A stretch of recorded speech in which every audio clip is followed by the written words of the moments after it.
Hey guys, welcome back to What's Inside. Today we're here with episode 5. We have an RC car and a remote. As such, this will be a 2-part episode, and today we will be dissecting the car.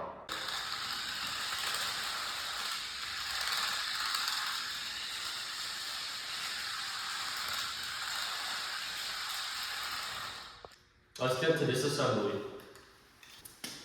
Here are the parts we're going to use to disassemble. So first we have a screwdriver just to unscrew the basic screws on the car. And then we have a flathead screwdriver so we can pry stuff open. And we have a trusty wedge right here. Gets into the vehicle and we can pry it.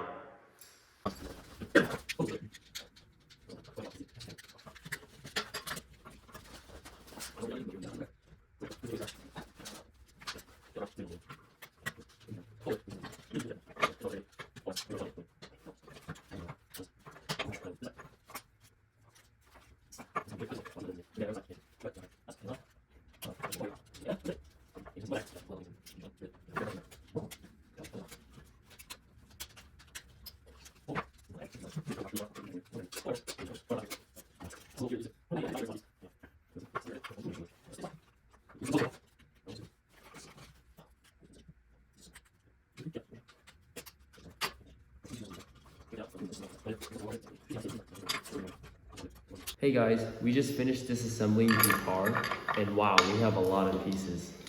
So first we have all the plastic stuff really. This is all just design. This, and the wheels. I guess they're kind of designed, but they're also very essential to how the car functions. And then we have more wheels, and as you can see here, gear ratios, wow. Yeah, so like when the motor turns, I'll go into more detail later, but yeah, just remember gear ratios.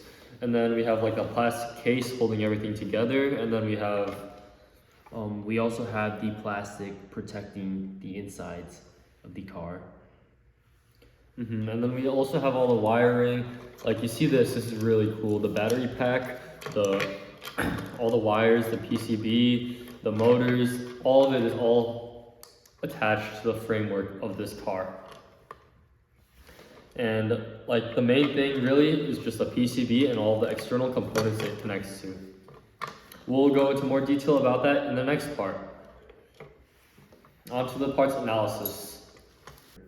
Okay guys, so here we have where you put the batteries in, and once you put the batteries in, it will give the PCB and all these other electronic components like the motor and this other motor electricity.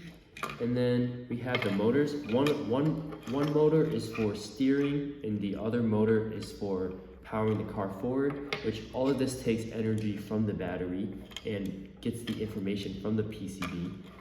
And then finally we have the antenna, which will it will receive the signals from the remote whenever you want to move forward, move it back, side to side. It will send the signal to the antenna, and this will give the IC the information, which will either propel or steer the car. And all these are the external parts connected to the PCB by these wires. These wires are most likely made out of copper.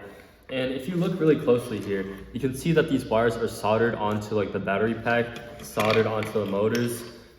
Yeah, this is a super high quality technique where you melt the metal to each other so it stays together.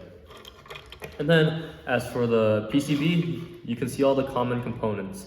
Like for example, the IC, the resistors, the capacitors, the inductors, they all do the same things as they did in the last few videos. And yeah, like the resistors and capacitors work in controlling the energy flow. Capacitors release a short burst of energy when needed. Resistors ensure that the voltage is correct to every single part. And especially on this board, if you see the IC is super important because the signals sent from the remote are super important in this entire car's function. And of course, the signals aren't going to be perfect either. They're infrared signals.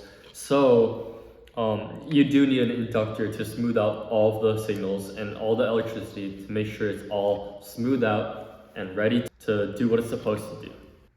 And one thing the IC also does is it's like the brain of this whole thing. It controls, like it receives the signal and tells everything what to do. And then if we flip the PCB over to the back, you can see that there are two special things. We'll go over both of them. There's a switch which controls the electricity flow from the battery pack. As you can see, the battery is directly connected to the switch, and when turned on, the electricity can flow to all parts of the PCB and the motors. When turned off, it cuts the electricity flow. Yeah. I don't need my phone. I think it's better than first time. Whenever you're ready. So if you take a look at this resistor right here, it's actually really cool because it's like its own little code. If you look at it, there are different colors which mean different things. And there's 4 bands on this one. And if you look closely, it's brown, black, brown, silver.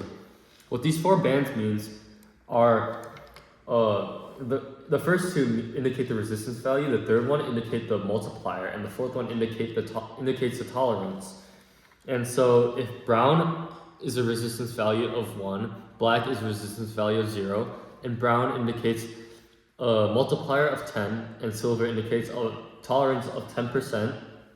That means that altogether, the resistance value will be 10 times 10 with a tolerance of 10%, or 100 ohms with a tolerance of 10%. And silver isn't really that good of a tolerance value because 10% is a pretty large range.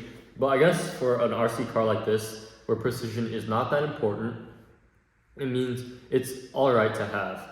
But basically what it means is that the actual resistance value will be within 10% of the indicated. So it could be from anywhere from 90 to 100 ohms actually. But yeah, that's a real life resistor, and it's pretty cool because you can see the bands and kind of decode them in a way. If you're still confused about resistors and you're interested in learning more about their values, you can check out the What's Inside podcast for more info. Now let's reassemble.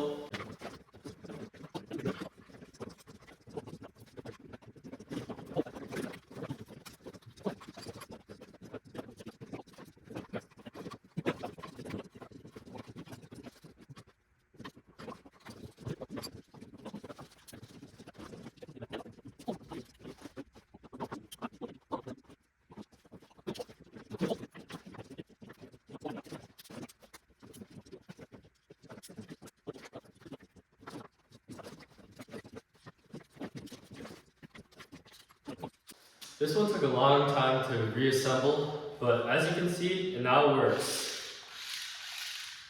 We hope you enjoyed this episode of What's Inside, and make sure to tune in next time to see more.